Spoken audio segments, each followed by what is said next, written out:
अस्सलाम वालेकुम नाज़रीन, हमारे सीरिया हुए 4 जेडीओ न्यूज़ ऐं वज़ीर उन्नड़ कंदकोट में ख़बर शामिल कयूं था। फ़खुर बलोच जी कंदकोट प्रेस क्लब में नेब तरफ़ां गिरफ़्तार कयल जियो मीडिया ग्रुप के चीफ मीर शकील रहमान के गिरफ़्तारी ख़िलाफ़ सहाफ़ी बिरादरी तरफ़ां प्रेस क्लब में एहतजाज किया वियो।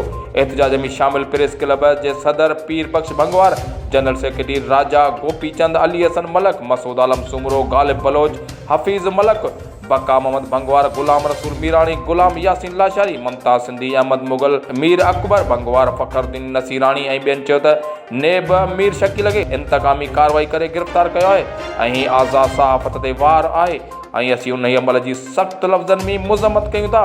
आला अख़्तियारनि खां मुतालबो था कयूं त मीर शकील खे जल्द खां जल्द आज़ादु करायो वञे। HR जेडीओ न्यूज़ में फ़िलहालु एतिरो ई। वधीक ख़बरुनि ऐं अपडेट्स लाइ ॾिसंदा रहो HR जेडीओ न्यूज़।